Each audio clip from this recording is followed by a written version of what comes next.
Josiah, and thanks ever so much for kind of volunteering to help us with this project. To get us started, maybe you could just tell us your name and what your job is. Hi. I'm called Josiah, and I'm a recording engineer and music producer. Fantastic. And so what kind of activities are involved in the job that you do? Well, I record bands and singers and various musical artists, and I would take a project anywhere from simply recording a band through to mixing and mastering, and then preparing the music for being distributed onto discs or Fantastic. onto Spotify or any streaming platforms. Right. Okay. And so, but how did you kind of get into this job? I mean, a sound engineer is a rather unusual job.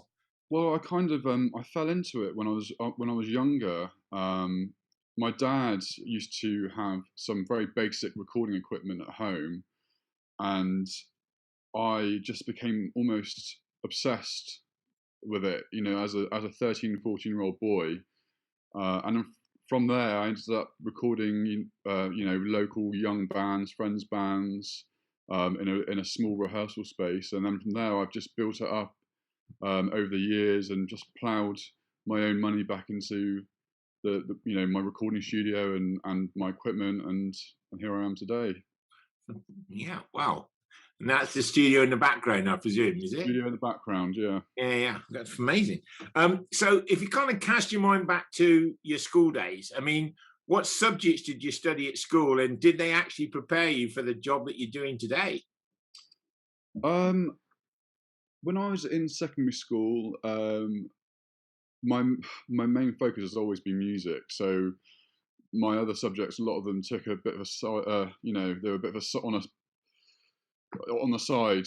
So I would say the subjects that actually really helped me were things like IT, Okay. and some of the sciences as well. Although it doesn't really apply so much to what I do now, but it certainly helped me in the early days. Okay. So what kind of training have you done to kind of keep yourself current? I mean, I think with this job, you're always learning. I think because music's changing all the time and evolving, and you have these mixes of different genres and styles of music. So with that becomes different production and engineering techniques, and I think you're always learning in this job. Um, yeah. okay. Okay. Okay. So what kind of personal qualities do you think have helped you be so successful? I think being a people person, because Okay.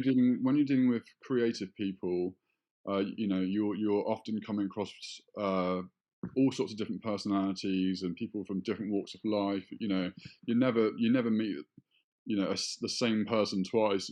It's always yeah, it's good to have to strike up great relationships with people, because when you're recording somebody's music, somebody's art, it's a very personal thing. It's a very personal experience for them as it is for you.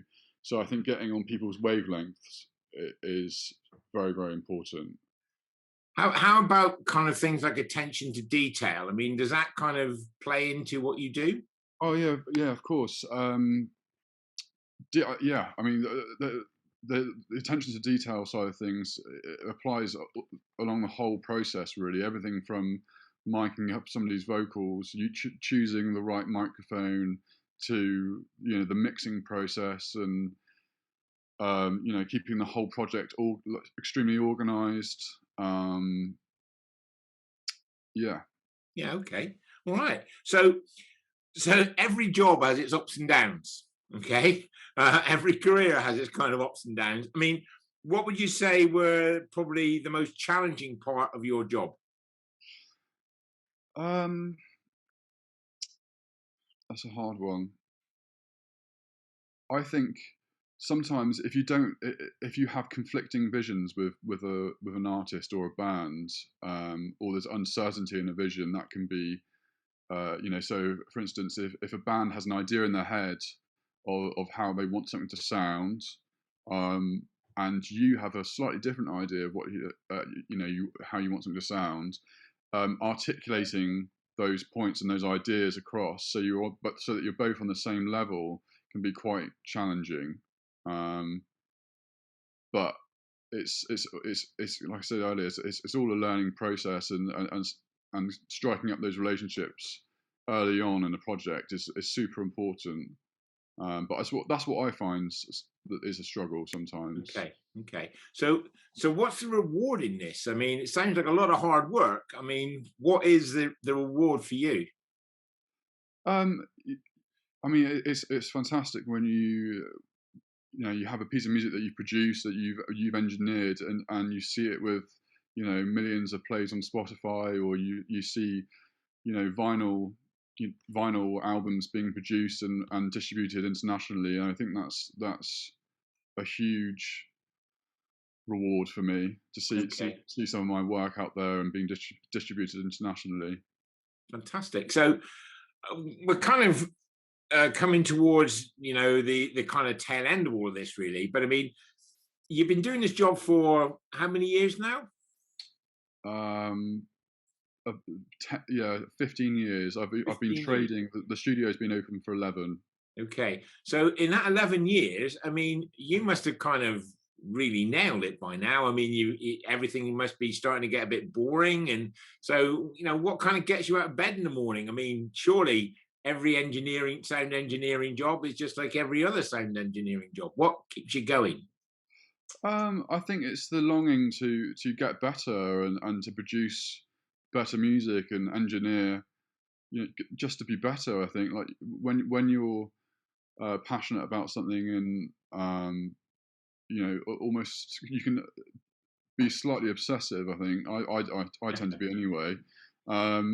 It's just you wake up to be better at what you do, and to make better records, and produce better singles, and make things sound better. That's been my whole thing. I was obsessed with that from being a very young age. As I recorded on my dad's very basic recording equipment, and thought, this sounds rubbish. I want it to be better. Okay. So Okay. that's what gets me out of bed in the morning. That's awesome. Yeah. Well, I mean, that's been an inspiration, really, because I mean, so many people kind of lose that somewhere along the line once they've been doing a job for a long time, and they don't feel that same passion they felt. But clearly, you still feel that passion that you still had 15 years ago. Thanks. Okay, I'm going to close it there because I'm taking up a lot of your time, and I can see you've got somebody waiting in the studio behind you. So all I'd like to say, Josiah, is thank you so much for sparing us some of your time today. And hopefully I'll get a chance to talk to you again soon. Well, thank you for having me. No problem. Thanks. See you soon. Good,